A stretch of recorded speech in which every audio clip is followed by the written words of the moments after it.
Sil kept insulting my husband for being a stay-at-home dad. I snapped and told her how my husband supported their entire family during hard times at her wedding dinner.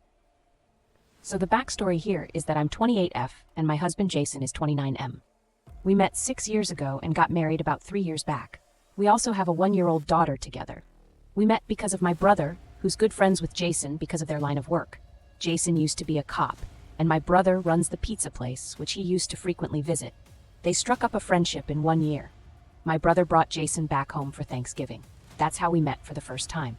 Soon after, I asked him out and we started dating. After being together for 3 years, he proposed and we got married. I'd met his family quite a few times before marriage, and most of them had always been very warm to me, with the exception of my sister-in-law Janice, 27F. Even my mother-in-law was pretty nice to me, but she wasn't for whatever reason. Jason kept telling me that she would come around eventually, but she never did. She never showed her dislike for me outright and in front of other people either, and kept things subtle backhanded, compliments, insults, and disgust, disguised as jokes and stuff. You know, the usual. Initially, it would really get on my nerves, but after a while, I learned to ignore it because it didn't make sense to give her the satisfaction of letting her get under my skin.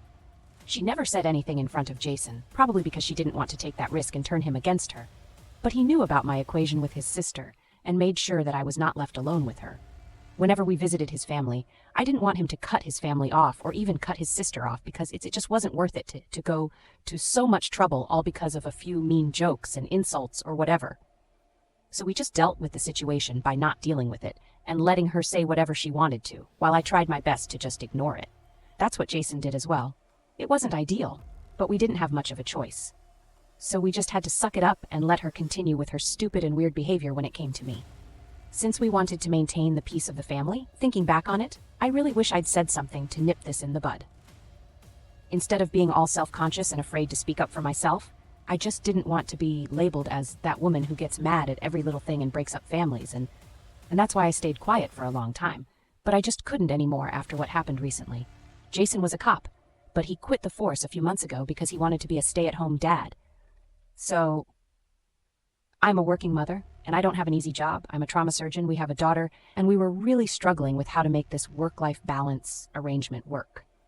Of course, both of us have high-pressure jobs and couldn't exactly afford to spend much time at home. We did have the daycare, and our parents would take care of our daughter whenever we needed them to. But it wasn't good enough for us. We were missing out on spending time with her, and it felt like she was going to grow up without her parents around much if we went on that way.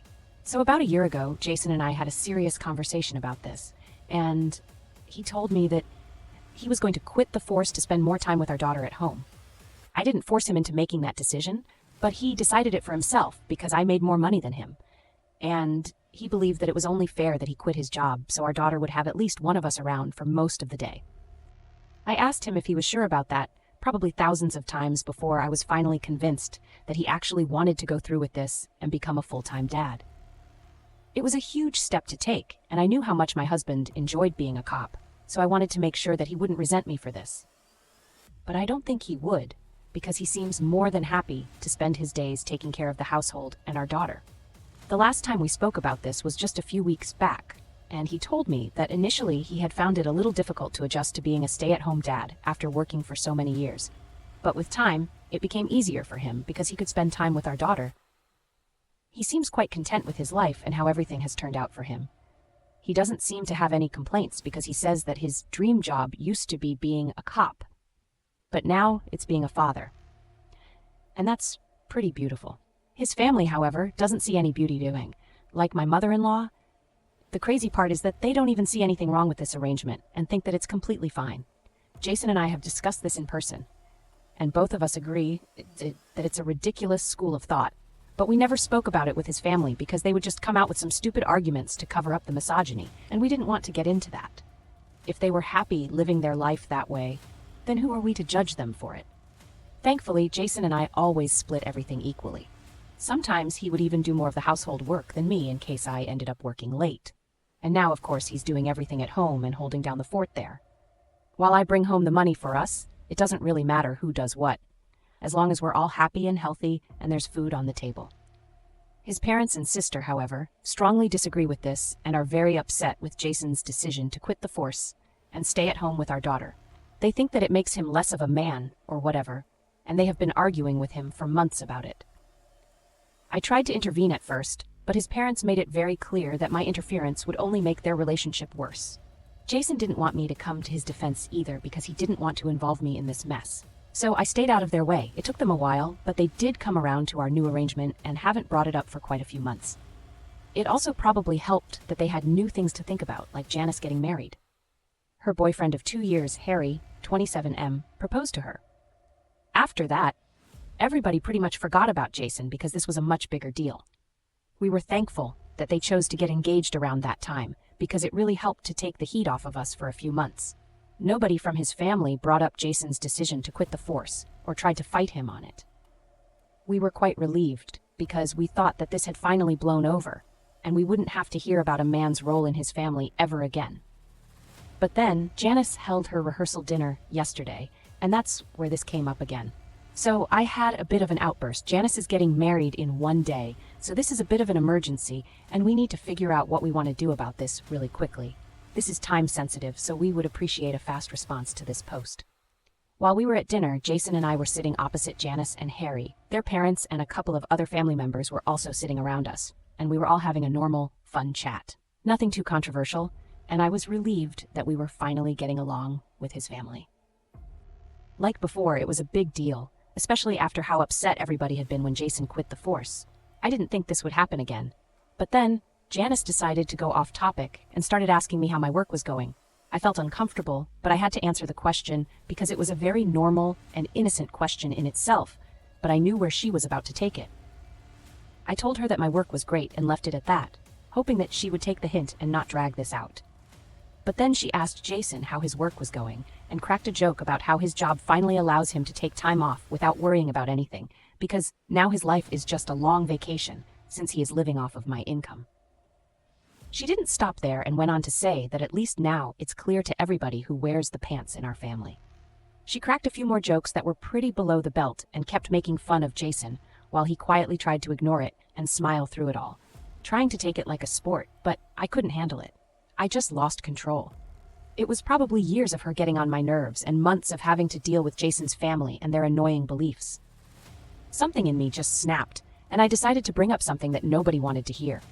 I told her that she could crack as many jokes as she wanted to, but Jason was still a better man and an overall better human being than everybody in their family combined. I told her that she really had some audacity to make fun of Jason, considering the fact that she wouldn't even have been able to go to college had it not been for him, and that she never would have met Harry if Jason didn't choose to give money to his parents to help them out.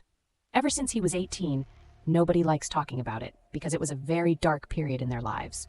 But Jason's father had lost his job back when Jason was still in high school. Janice was too spoiled and oblivious to even notice the problems in her family and her parents. Jason decided, while his father continued to search for a job with decent pay, they didn't have to suffer for more than a year. Until then, they had Jason to support them and some savings to sustain them. Janice never found out about it because her family didn't let her know. She was oblivious to everything that happened back then. Until I brought it up at the rehearsal dinner. She was shocked, and so was everybody else because this was a huge secret, and nobody was supposed to talk about it because they didn't want her to find out. But after almost a decade, I had finally brought this up, and now she knew exactly how much she owed to her brother. So she had no business making fun of him and trying to put him down like she was at the time. Everybody else might have been too great to tell her the truth, especially Jason, so she would finally be grateful to him. But I wasn't above it after I said that. There was just silence all around the table. After a minute or so, Jason and I excused ourselves and headed out. We walked back to our hotel room in silence. Even after we got there, we didn't discuss what happened at that dinner. I knew that this was going to become a huge deal, and so did he. But not discussing it further was his way of letting me know that he didn't think I did anything wrong, so there was no need for a discussion. It did become a huge deal because when I woke up the next morning, it was to the sound of knocking on our door, because Jason's parents were out there and wanted to speak to me first thing in the morning. Jason let them in, and once we were all seated, they got to the point and told me that the family wanted me to apologize to Janice because what I said at the dinner was something that they had kept from her for a really long time. They didn't think that it was appropriate for me to bring it up since it wasn't my place to say that to her, and it ruined the vibe of the evening. Now, Janice was miserable and couldn't stop crying. and it was all my fault. They also said that Janice was just joking and messing around with Jason, like siblings usually do, so I had no reason to get so defensive and blurt out such a huge secret, knowing what it would mean for their family. Now Janice felt extremely guilty and kept saying that she had been a burden on the family for so long and wasn't even aware of it. They told me that she was miserable and kept apologizing to her parents. She was having a total meltdown. And this is exactly why they didn't want her to ever get to know the truth about what had happened all those years ago. They believed that she was an emotionally fragile girl and wouldn't be able to handle the truth. I suppose there's some truth to it if she's acting that way. Now, they want me to apologize to her and also to the rest of the family for my outburst. They want me to tell her that I didn't mean any of the things that I said to her at dinner and fix this. I have the rest of the day to make up my mind, but they want me to do whatever it is that I have to do before she gets married. Tomorrow, there is a one-day gap between the rehearsal dinner and her wedding because some of her friends are going to arrive today, and she planned for it ahead. I kind of lucked out on that front, because now I have until the evening to decide what I want to do. Jason thinks that I shouldn't apologize, guys, because I was only standing up for him, and she's always been really rude to me. So it's about time that I retaliated, and I have nothing to regret. I personally have also been thinking along the same lines, but she's supposed to get married tomorrow. I really wouldn't feel good about myself knowing that I caused somebody to have a mental breakdown right before their wedding day. Most other people from her family believe that I owe her an apology, but that's obviously coming from a biased place. As much as I hate to admit it, Jason's opinion is also coming from the same place. The only difference is that he's speaking in my favor. For a truly neutral opinion, I've come to Reddit for bringing up how my husband helped out his family in the past because my sister-in-law kept making fun of him for being a stay-at-home father. Now update 1. It's evening time now, and after reading the comments, I have come to the conclusion that I have nothing to apologize for. Jason and I are currently packing our stuff so we can leave because it's going to be really weird if I don't apologize and then attend her wedding tomorrow. We are going to tell his parents that we're leaving because it'll be really rude if we don't, and just pull a disappearing act without bothering to tell anyone. Jason and I talked about this a couple of hours ago, and he says that it's the right thing to do. He had expected them to be supportive, but they were far from it, and were actively pulling him down and making him feel horrible for wanting to spend time with his daughter. We had always known that his family had a crazy misogynistic attitude towards work and household chores, and we really should have seen this coming. But we wanted to give them a chance to change and unlearn everything. They had that chance, and they decided to stick to their old beliefs instead of getting with the times. So now, if we want to stop talking to them, it's their own fault for not being supportive of us. We're happy with our lives, and if they can't be happy for us, then we don't want to keep in touch with them because we don't need that sort of negative energy around us. And that's how they've been acting for the past few months, constantly negative and critical of us in our life choices. So now we're finally ready to bid adieu to these people. Honestly, Jason and I had only been sticking around out of a sense of obligation, but we can't tolerate this behavior anymore. I put up with enough disrespect disguised as jokes and concern, and so has Jason. But I think it's very necessary for us to draw a line and let people know that this line is not to be crossed anymore because we are not going to take it. We teach people how we want to be treated, and we've been setting a really bad example for ourselves, but that ends now. So now everybody is going to learn how we want to be treated, and if they can't bring themselves to respect us and our choices, then they can stay the heck out of our lives. Okay, so Jason and I are at home now. It didn't go well with his parents when we told them that we were not going to attend. We were actually heading back home since we didn't feel comfortable attending the wedding ceremony. After what happened, they had obviously been expecting us to suck it up and apologize because they completely freaked out when Jason told them that we were leaving and were not going to attend the ceremony. They started yelling at us and telling us that we couldn't leave because that would raise a lot of questions.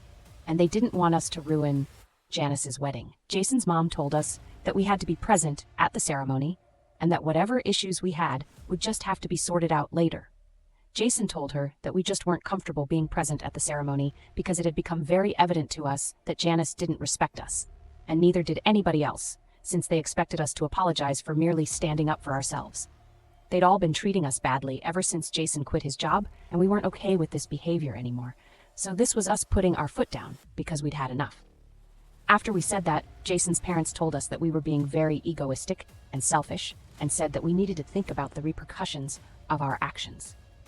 They said that us not being present at the ceremony, after we had been there for all the other events, would seem very strange. And then the entire day would just become about our fight and would take away the focus from Janice and her wedding. We argued for a bit more, and then Janice herself showed up at the room. She had the room right next to her parents. She had overheard yelling and decided to come to check it out. Once she was there, her parents filled her in, and she told us that she was fine with us not coming to the wedding and would actually prefer it. That way, she addressed me directly and told me that she didn't have a problem with Jason attending the wedding, but he wouldn't come without me, and I was the last person she wanted there.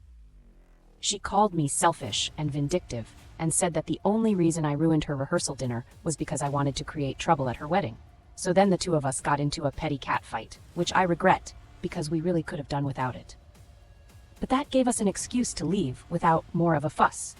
They didn't try to stop us as we left, and that was a relief because we didn't have it in us to put up an even bigger fight so she can go ahead with her wedding.